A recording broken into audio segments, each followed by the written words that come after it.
नमस्कार भाई सभी को, कैसे आप सब लोग। उम्मीद है कि सब लोग अच्छे होंगे, स्वस्थ होंगे और अपने आगे की तैयारी अच्छे तरीके से कर रहे होंगे। आरपीओ कांस्टेबल एंड एसआई भर्ती आ चुकी है। Coming online form. देखिए भाई, ऑनलाइन फॉर्म स्टार्ट डेट के ऊपर हम बात करेंगे।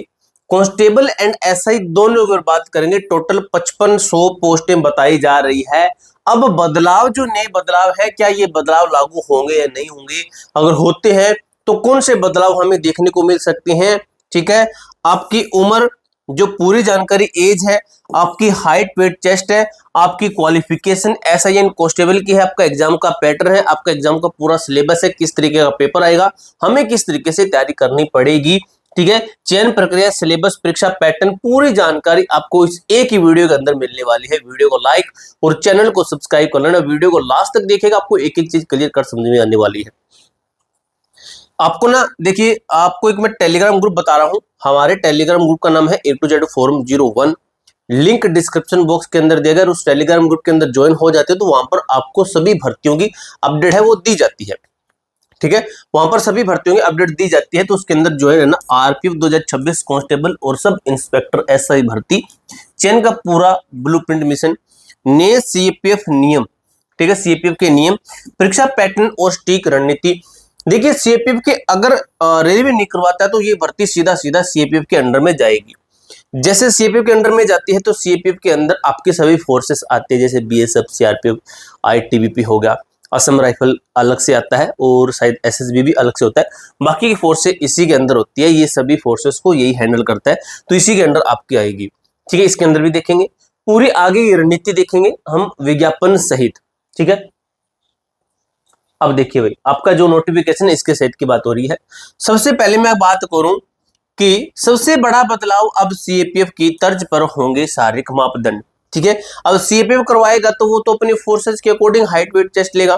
ठीक है, तो बताया गया कि रेलवे बोर्ड द्वारा नया गजट नोटिफिकेशन जारी, आगामी 2026 भर्ती पूरी तरह से नए नियमों, जो सेंट्रल आर्म पुलिस फोर्स के आधार पर होगी। ठीक है, सीएपीएफ, इस सीपीएफ का फुल फॉर्म है ये। सीपीएफ जो बताएगा ये वाली, ये सेंट्रल आर्म पुलिस फोर्स। पुरुष उम्मीदवारों की ऊंचाई में बदलाव कर दिया गया। अब बताया जा रहा है 170 सेंटीमीटर हाइट, पहले थी 165 सेंटीमीटर हाइट। ठीक है, अभी 100% नहीं है, लेकिन हम ये कह सकते हैं कि 80-90% ये कर दिया है इन्होंने। महिला उम्मीदवारों के लिए 157 सेंटीमीटर आपकी यथावत है, हाइट है इतनी। उसके बाद में बात करूं भर्ती अवलोकन, पद, आयु सीमा और संभावित तिथियां क्या होने वाली है। सबसे मेन बच्चों का डाउट ये होता है कि भर्ती कब आएगी, क्या बदलाव है, हाइट क्या है और एग्जाम पैटर्न क्या है, बस यही है।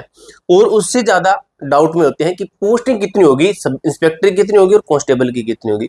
तो उसके ऊपर बात करें तो सबसे पहले कुल पद के ऊपर मैं बात करूं तो दोनों को मिलाकर 5500 टोटल नंबर ऑफ पोस्टिंग की बात कही, इतनी आपकी पोस्टिंग आ सकती है। कांस्टेबल और एसआई दोनों को मिलाकर, मेल एंड फीमेल इनको मिलाकर आपका है। अगर मैं बात करूं एज की, आयु सीमा की बात करूं तो 20 से 25 वर्ष सामान्य वर्ग के लिए कहा गया है। यानी कि सामान्य वर्ग ये कह रहा है यूआर वर्ग के लिए, अनरिजर्व्ड कैटेगरी के लिए कह रहा है। आरक्षित वर्गों के लिए निम्नानुसार अधिकतम 10 वर्ष तक की छूट का प्रावधान है। जैसे जनरल के लिए, ओबीसी के लिए 3 वर्ष का, SC/ST के लिए 5 वर्ष का। ये छूट सीपीएफ के तहत दी जाती है, तो आपको भी इसके अंदर छूट देखने को मिलेगी। जैसे ओबीसी के अंदर आपको इससे ज्यादा छूट दे देंगे, SC/ST के अंदर भी और ज्यादा दे देंगे। महत्वपूर्ण तिथियों की मैं बात करूं तो आपका नेक्स्ट महीना भी शुरू होने वाला है सितंबर का। सितंबर महीने के अंदर है कि सितंबर के अंत तक संभावित फोरम तिथि आने वाली है। नोट में क्या, रेलवे ग्रुप डी के साथ आरपीएफ की प्रक्रिया भी तैयार की जाएगी। ठीक है, अभी आपने देखा होगा कि रेलवे ग्रुप डी के ऊपर उन्होंने बोल दिया कि हर साल हम रेलवे ग्रुप डी की भर्तियां कंप्लीट करवाएंगे। ठीक है, तो वो सिस्टम आपका इसके अंदर भी है। अब चलते हैं आगे। तो देखिए मेरे दोस्त, मेरे भाई, सफलता का मार्ग कहता है 4 चरणीय चयन प्रक्रिया। 4 प्रोसेस, 4 स्टेप के अंदर, 4 चरण के अंदर आपका सिलेक्शन होगा। वो 4 स्टेप क्या कहते हैं? वो 4 स्टेप कहता है, पहला स्टेप कहता है सीबीटी, कंप्यूटर बेस्ड टेस्ट आपका होगा। कंप्यूटर आधारित परीक्षा, ऑनलाइन टेस्ट मेरिट का आधार। सबसे पहले होगा आपका एग्जाम इसके अंदर। ठीक है, सबसे पहले एग्जाम हुआ। दूसरा पॉइंट कहता है, सेकंड पॉइंट कहता है पीटी पीएमटी। ठीक है, physical efficiency test, physical measurement test. शारीरिक दक्षता और मापदंड परीक्षा आपकी होगी कि आपकी जो है बॉडी की जो एफिशिएंसी है, आपकी पूरी बॉडी की मेजरमेंट है, ये करवाया जाएगा। उसके बाद होता है, थर्ड पॉइंट के अंदर होता है आपका मेडिकल होता है। मेडिकल होता है, ठीक है, चिकित्सा परीक्षण आपका मेडिकल होता है। देखिए इसके अंदर उन्होंने बताया फिजिकल होगा, ये इसके बाद मेरिट बनती है, फिर इसकी मेरिट बन के जाती है, और फिर आपका ये दोनों प्रोसेस एक साथ में हो जाती हैं, मेडिकल और डॉक्यूमेंट वेरिफिकेशन, ठीक है। डॉक्यूमेंट दस्तावेज डॉक्यूमेंट वेरिफिकेशन, जो आपके ओरिजिनल डॉक्यूमेंट है उनकी एक बार गहनता से जांच करके आपको पास किया जाता है। आगे देखिए भैया, सबसे पहले मैं बात करूं CBT 1 की, इस चरण के अंदर जो ये 4 चरण है ना, इसके सबसे पहला प्रोसेस 1 नंबर है, तो इस 1 नंबर की मैं बात करूं तो परीक्षा पैटर्न व मिशन कंट्रोल क्या कहता है, तो देखिए 90 मिनट के समय के साथ में कुल प्रश्न 120 कहा गया है, ठीक है। अगर अगर अगर अगर CPF के बाहर पेपर हो तो कुल अंक 120, 1 अंक प्रति प्रश्न, समय अवधि 90 मिनट, ठीक है। ये हो सकता है, या फिर GD वाला सेम पैटर्न, ठीक है। GD के अंदर क्या होता है, GD के अंदर 25-25 क्वेश्चन के 20-20 क्वेश्चन के 4 सेट आते हैं, 80 क्वेश्चन का पूरा पेपर रहता है और 60 मिनट का आपको समय दिया जाता है। अब इसके अंदर आपको हिंदी अलग से पढ़नी पड़ेगी, बाकी आपका जीके मैथ रीजनिंग 25-25 नंबर का, उसके बाद में या तो हिंदी के 20 क्वेश्चन या फिर इंग्लिश के 20 क्वेश्चन, वो आपका मन करे वो आप सिलेक्ट कर सकते हो, या फिर ये सिस्टम रहेगा। अगर आपका हाइट और जो चेंज बदलाव मैंने आपको स्टार्टिंग में वो चेंज होती हैं तो ये पैटर्न लागू होगा, अगर वो सिस्टम नहीं होता है तो ये पैटर्न लागू होगा। 1/8 की नेगेटिव मार्किंग इसके अंदर, कठिन नेगेटिव मार्किंग 1/3, 3 गलत उत्तर देने पर एक सही उत्तर का अंक काट लिया जाएगा। ये सिस्टम के साथ में ये है, और ये सिस्टम के साथ में ये नेगेटिव मार्किंग आपकी होने वाली है।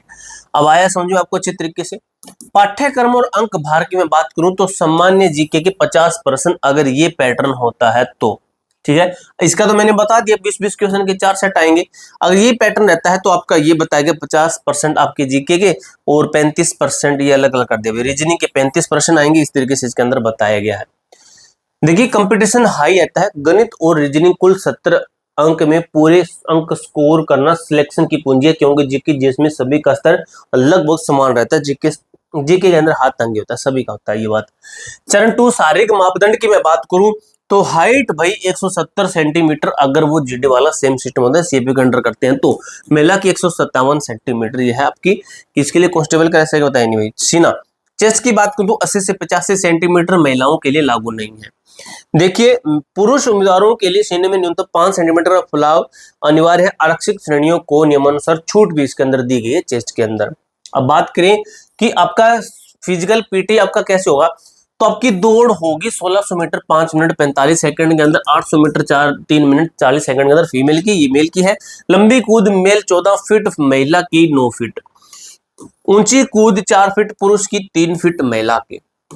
उसके बाद देखिए मिशन का इनाम वेतन और भत्ते की मैं बात करूं तो देखिए आर्मी कांस्टेबल की 21,700 आपकी बेसिक से पे है, और इसके अंदर भत्ते वगैरह सभी जोड़कर आपकी 63,000 तक सैलरी दी जाती है।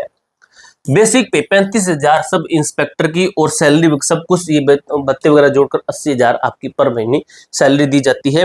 वेतन में टीए डीए और अन्य सभी सरकारी भत्ते ऑल गवर्नमेंट अलाउंस भी इसके अंदर शामिल है, ठीक है। अंतिम रणनीति सफलता का फॉर्मूला ये है, तो प्लस पॉइंट में बताया गया 100% सटीकता गणित और रीजनिंग के अंदर हमारी होनी चाहिए, 50 से 60% सिलेबस को जल्द समाप्त, निरंतर मॉक टेस्ट पहचान और स्पीड बढ़ाना, आरपीएफ की नौकरी आपको 100% मिल जाएगी अगर ये सिस्टम अपनाते हैं तो, ठीक है। पूरी जानकारी मैंने अच्छे तरीके से क्लियर कर दी है, कोई डाउट हो कोई क्वेरी हो कमेंट बॉक्स में पूछ सकते हो। मिलते हैं दोस्तों नेक्स्ट वीडियो के अंदर, तब तक के लिए जय हिंद जय भारत।